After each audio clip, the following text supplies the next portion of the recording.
everybody. How are you? I'm obviously here with you today to unpack number 20, 21 and 22 of the Advent calendar, and it's a pleasure to be here as always, even though it's so close to Christmas. We're all dragging our heels, right? We're just like last bit of shopping, last bit of manic, last bit of this, last bit of that. Oh, let's do this as well. Oh, let's do this as well. Is everybody a little bit like me? It is just one of those times of the year where everything seems to get really fast, but also slow down on other aspects. So I don't expect very many to be here today because I'm just even going to try and find myself here, which I haven't managed yet. Am I even streaming in the right place? Who knows? Ah, here we are. I am here. Yes. So, a few of you are here. That's nice. Nice to see you. Nice to see you. So, Diane is there, and Paul, and Nicola, and Donna. Donna says, does anyone know when we are doing the final part of the Zesty Garland? Oh, yes. So, right. Let's tell you about this. So, this was meant to happen tonight. However, as things happen in life, I have a really honestly a very good excuse. So Honey, my dog, you've seen her here with me, she cut her leg on Saturday, and it was sort of late morning, and we didn't know should we take her to the vet or not, but anyway we did, because it was a very deep cut, and it looked quite well, more than just a normal cut. So anyway, I took her in. And of course, they then said she needs to have it stitched up under a general anesthetic because it's too deep for it to mend itself quickly. It could mend itself over time, but there's a lot of risk of infection and so on. So, because it was Saturday and they were just about to close, they told come back on Monday, which we did this morning. So I took her back into the vets, and I was like, please, maybe it's healed enough to not have her go through the procedure, but no. She has to go under the knife. Not knife so much, more like the stitches. But sadly, she will be in all day, and the live stream coincides with bang on with me picking her up, and so obviously I need to be with her and collect her from the vet. So I do apologize. However, I have now put a new date down, and I will be posting that event in the Makers page, and it's going to be the 30th of that's another Monday of where are we? December, 30th of December. So we're doing it in the evening just before the flock gathering, and I hope I will be forgiven, because then I'm combining week 4 with the final bonus project, which you will all have opened that envelope yet, and if you haven't, it's tough luck, because I'm going to say it anyway. You will be making is it to be opened on Christmas Day, maybe? Or maybe I shouldn't be saying it. I'm not going to say anything. Psst, zipped up. But in day 4, you will have had some essential oils to go with your garland. And what better oils to put in there than to put orange and lemon in there? That's not what we're here for today. We are here today to look at days 20, 21 and 22 Advent calendar. And I've given it already a little bit away in the description of the live stream here. It's Tomte time, because there is no Christmas without Tomte, and of course we need to make one. So I'm going to give you a little heads up what we're making.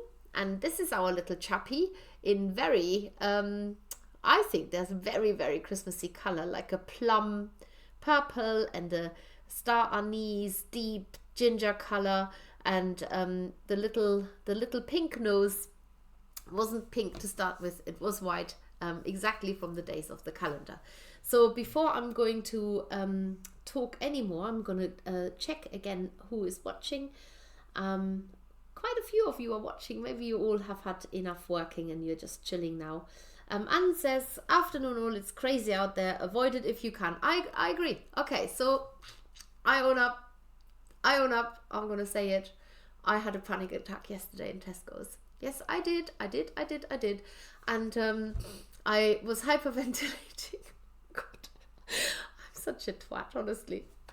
Oh no, you're not meant to say that. Oh no, this is gonna be censored. I'm so sorry. That just such a twit. That's what I said. Okay. Oh dear. Please don't say that in the captions. I'm gonna have to delete this forever after. But I do say it's not for children. Anyway, it means nothing to me. I'm German. Okay, this is terrible. What have I done? One day before Christmas. Okay. I'm gonna be really quiet now. Anyway, I did have a panic attack. I really genuinely did have one. In Tesco's. It lasted going all the way around the aisles, and I was there one of the first people, but by the time I came to the checkout, and I tell you what really annoyed me. So all the seasonal stuff, like the things that you actually go for, maybe like a Christmas pudding or, you know, mince pies, all that sort of stuff, they put all of that in one aisle. There's the whole of the shop, and they put all the seasonal products in one aisle where literally everybody's in that one aisle. And I even had to ask, I said, where's the Christmas pudding? Oh, it's in the seasonal aisle. And everything else is in the seasonal aisle. That's seasonal, which kind of makes sense, but as that's just a tiny aisle with zillions of people in it, and the rest of the shop is pretty much empty. It seems a bit pointless. Any which way, that was not what caused me to panic. What caused me to panic was that I went to the checkout, and I was actually next up, and very silly of me, but they were faffing around and I was getting impatient, so I jumped over to another till, only to find out, it was 2 up, that somebody was standing in front of a sign that said baskets only. That is not a normal occurrence. It was their conveyor belt was broken. I know it's not called that, but anyway, you know what I mean. And so I was told to stand in the back of the queue, which was by that point all the way queuing back into the aisles, which I couldn't face the prospect. So I went to the self-checkout, and that's where I just that's where I had a meltdown. A quiet meltdown. I kept it all to myself, but I was sobbing away whilst I was checking out.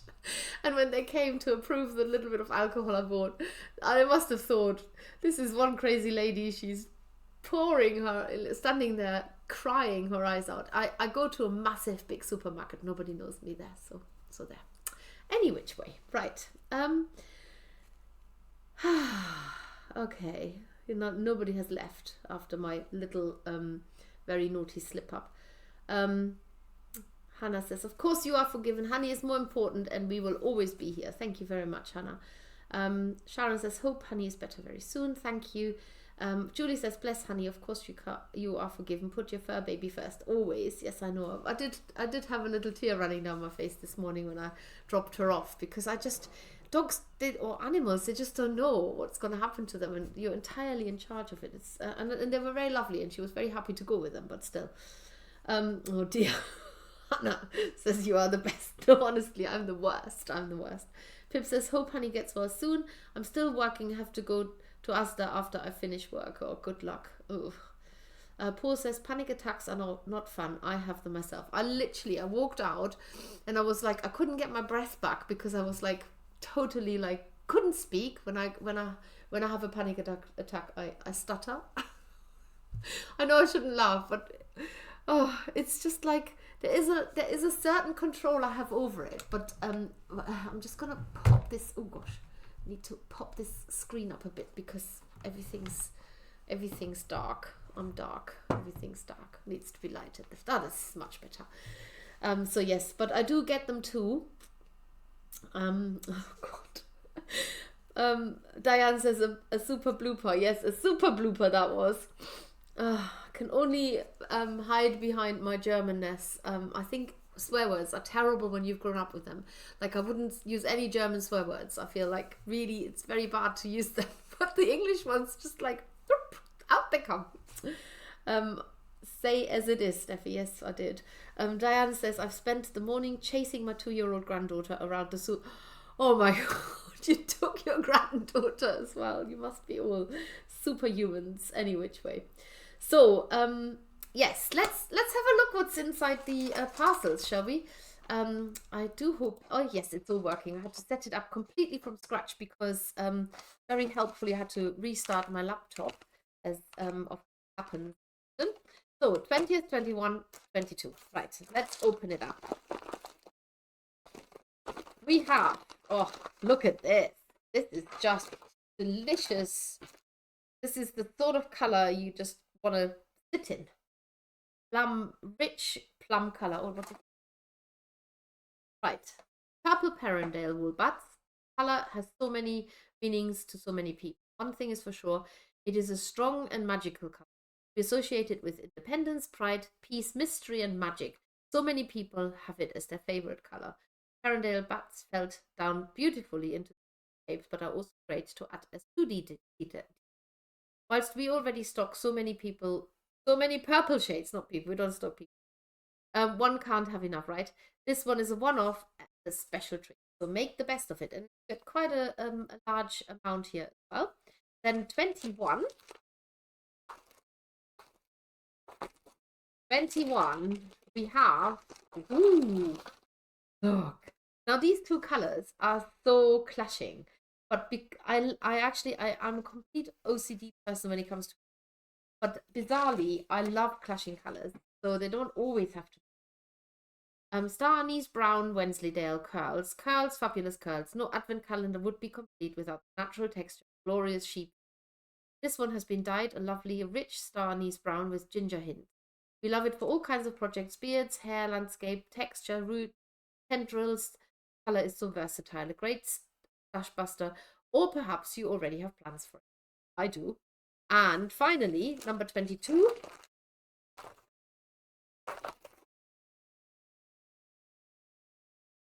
We have white. I haven't had a white bat. In fact, this is one of the first bats that we have done. And I just knew that it wasn't so much the colors that inspired me, it was more the fact that we hadn't done a Tomte yet. And I don't know if any of you watched me when I did the virtual village wall tutorial this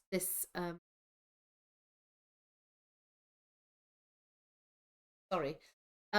We did a little Tomte that was not dissimilar to this. So I want to repeat this because this is the simplest way of making a small size Tomte. You don't want to use it for a large size because literally only those three colors. So you could have a flesh pink, but if you've got a bit of blusher like this, you're in business. Any color, any pink color. It could also be brown, like a cocoa color brown, because who says he has to have a pink nose? He can have a brown nose or whatever color you. And so I'm going to show you how to make this tomte from just these three ingredients. And there we are. Let's just see what other people are saying, and then we crack on with it. So, oh, poor little honey. Well, I'm waiting for a call, but they said it wouldn't be before. Well, I'm meant to be picking her up at 4:30, but it could go later, or it could be earlier. I just don't know.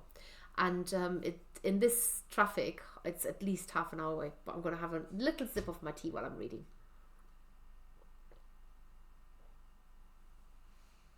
Right.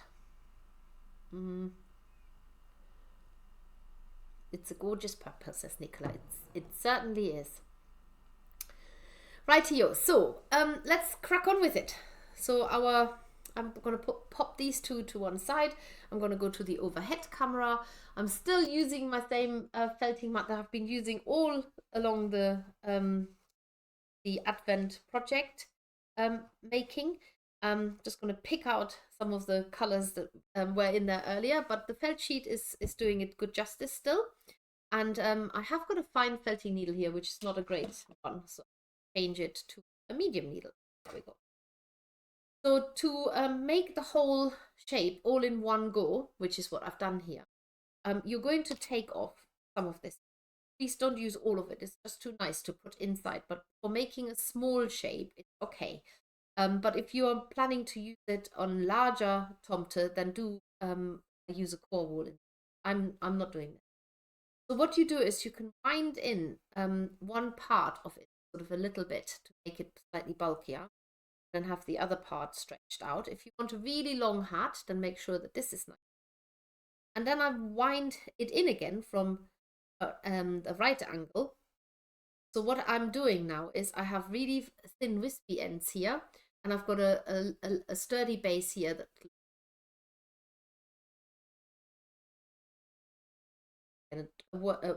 no, Danish pig raisins and look like that. Not quite like that. Pretty similar like that. And just on cue, would you believe this now? This is the vet calling me. So I'm actually not entirely sure. But I'm just going to get through this live stream and then I'll ring them back because I'm sure that they're just going to tell me. Or maybe I should just go on mute. Okay, I'm going to go on mute. Oh, yes, I do. Okay, I'm just going to felt.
Okay, I'm back. I just had to put you in mood. I had to find out that she was all right, and she's okay. I've just spoken to the vet. She's okay. She's woken up, and apparently she's really lively and bouncing off the walls at the moment. So they've given her food, and yeah, they said she's such a lovely girl, and she is. She is such a beautiful dog. So anyway, all good, and I'm going to get her later this afternoon. Right. Sorry about this. I'm assuming you didn't hear what I've been saying because I put you on mute. Oh God, multitasking as always. I do apologize, but that was important. So okay, here we go. Right. So what I've been doing, let's go back to what I have actually been doing, is I've felted just this slightly thicker wound up part down into a firm base because that's going to be body and part of the head of the gnome or tomter. So you can felt this down solid, you can keep it fairly soft, it's entirely up to you. And I've also stabbed into the base because I need that to be nice and flat so that he can stand up. Saying that, I think he would look lovely hanging on a tree, putting a little hanger through the top of his hat, and so it would look like this if you looked from slightly underneath, but that's quite tidy. And then this part here, you're now going to turn into a nice pointy hat.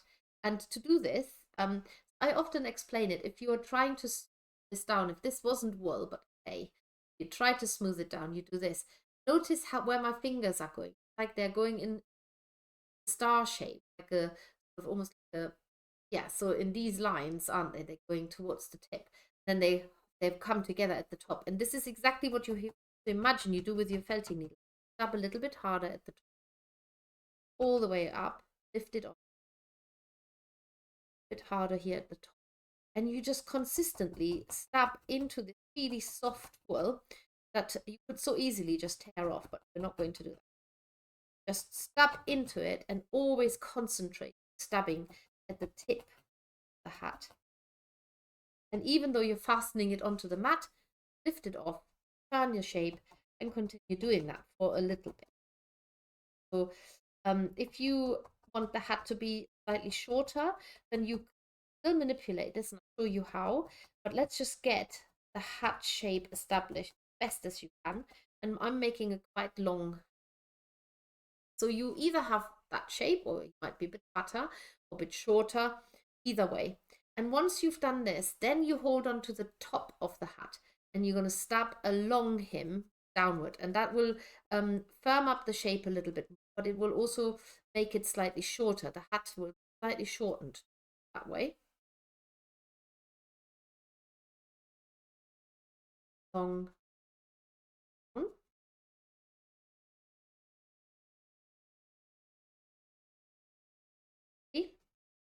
Working your way around it. direction again. So it's a bit of a play back and forth and back and forth.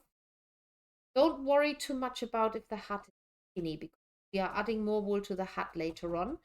So this is just to get the shape going and determine the size of your Tomte and where you're going to put the nose neck. So can stab in. I don't know if you can see this so well, but if I'm doing this right like this, so I'm going slightly along, but I wouldn't necessarily do it that way because I'm stabbing straight towards my fingers. So what I actually do is when I do this, I stand him up and then go away from my fingers towards the mat, just fingers. But you can't see it so well which direction the needle is actually, but it's pretty much parallel to the hat. Obviously not quite, still stabbing it into the wool. So stab it all the way around, body here as well. Done.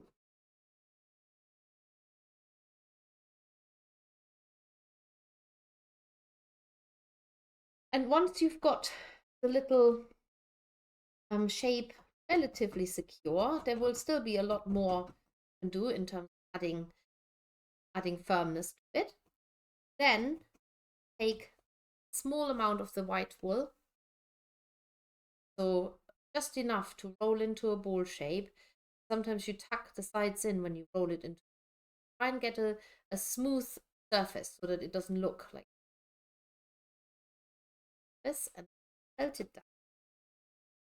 Secure. Now mind your fingers, but give it a couple of stabs all the way around, stabbing into it. Notice that I'm always stabbing towards the mat. It's really important when you small shapes. Stab towards the mat rather than towards your fingers. So move the shape around so your hand actually, your hand that you're stabbing with never really changes much position. It's the shape on your felting mat changes position. Once you've done this, what is best to do, color it in or in pink.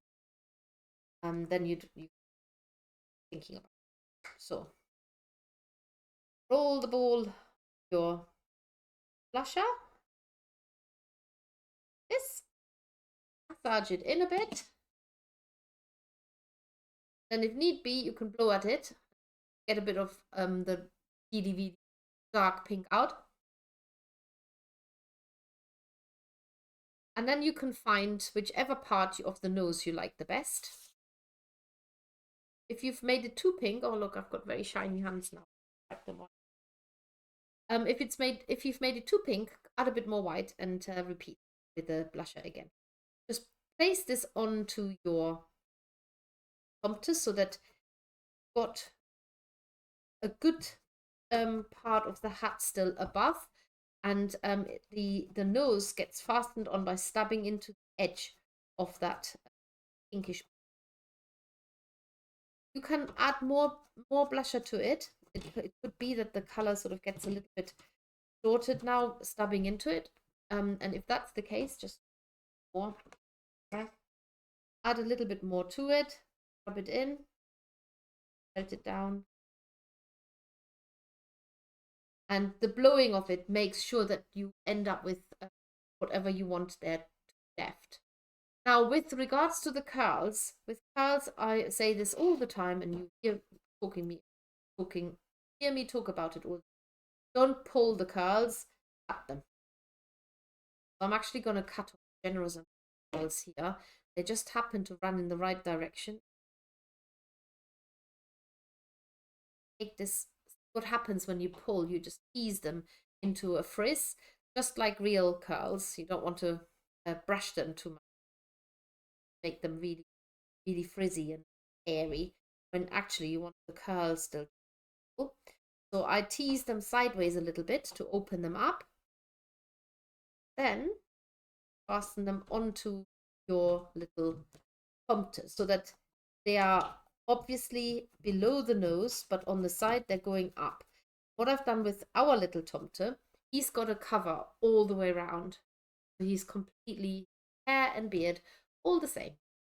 And so you've got quite a lot of curls there. You can make more than one Tomte, but cut the curls to suit your beard. rather than pulling them, and opening them up a little bit sideways does make sure that you get the best volume out of it. So this is what it looks like not open.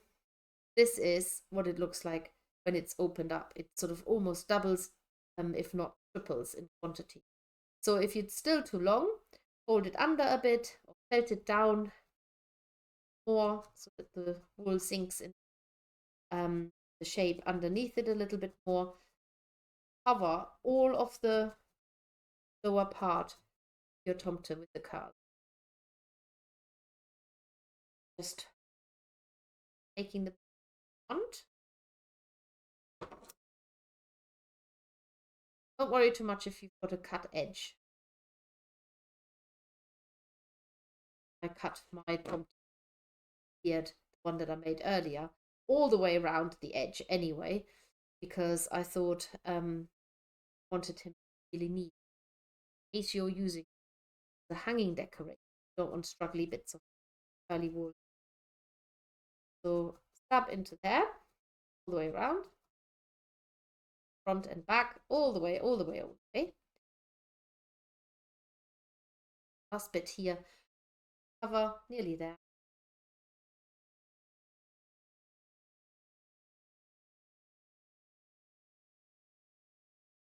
Right up straw there, which is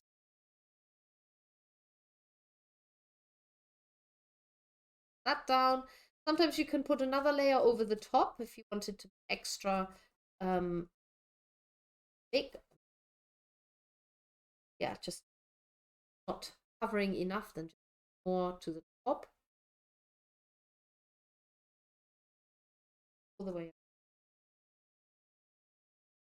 body. So you can't actually see much of the purple. I'm going to cover a bit more here, and then I'm going to show a whole lot. But I'm only doing this because I fancy my little tomte as a tree decoration. So I want it to be nice and all the way around the base.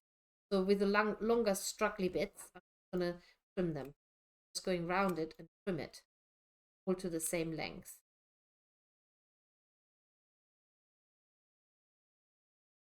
Looks.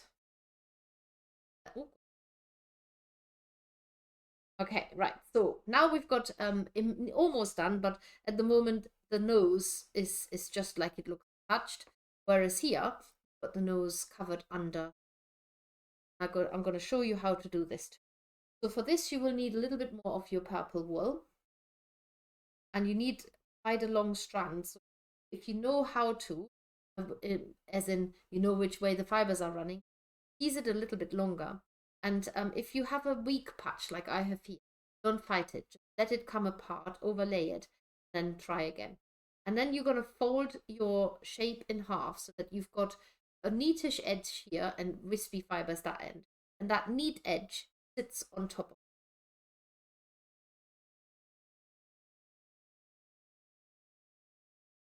And it needs to be big enough to go all the way around the back. So you now have a cover that goes over the nose and it's covering the back, and just felt it fairly high up down. And then all I want you to do is with this, you felt the wispy ends into the hat. Remember when I said don't worry if the hat is too skinny, you're adding more wool to it. And all you're doing at the moment is you're not touching anywhere near the edge where the hat slouches on the nose, but you are felting down excess wool at the top that's nice and wispy into the hat, so it just blends in. You can't really tell what was there before and what wasn't. When you've done this, you have a very thin layer here going all the way around. Then you're going to use your felting needle, stabbing in between the hat. It's almost like you're creating an inner seam of the hat, and you can also go nearer the edge. This all the way around. If for whatever reason the hat is pushed high, pull it down a little bit, felt it down so that that edge is staying on top of the most important part, because that's where you know that you've got a face there, so you need to cover everything. Then you work your way around all of that edge. You're keeping that really almost like a false seam, stabbing underneath that, tucking the wispy fibers underneath. Then you can get closer to the edge, work your way around the hat. Now you can change to your fine needle when you get closer to the hat getting felted firmer. That will leave less of the stab marks, but it will also opportunity fine tune shaping so that you are making indentation by doing with them. And of course, we never stop really doing the previous, where you go from the hat to the tip of the head, and because that you can do forever and ever until the hat is so firm that you can't even tell anymore. And do it also that way around, from the top along the hat into itself, and also shape below. It's slightly firmer. And of course, if you want to give your tomte shape, tip of the hat, you can curl it up slowly, felt the edge into itself, and curl it down a little bit more. Felt it as you felt it down as you shape it. So you can actually curl the whole tip of the hat in. But do it slowly and always felt into that space so that you maintain the shape. You can do this from both sides. And that way you can curl the hat all the way down if you want to. Vegetable matter still in there. They do work their way up to the top. If you want to have a hat that's slightly bent down like this, felt into the bend till it holds its shape. Sometimes you can also felt the end of the hat onto the side so it looks like that. So there's many ways of how you can shape the hat, or maybe you just want to pick up and look nice. So in any case, if you're making more than one tomte, I can guarantee you they will all look different, like mine do. And even on him, even though the nose pokes out a lot more, you can also always felt the nose down a little bit more so that you see less of the nose.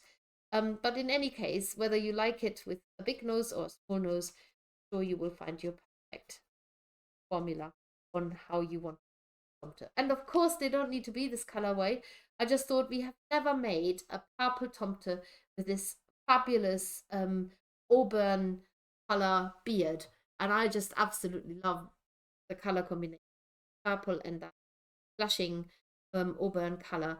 And like I said, the white doesn't need to stay white.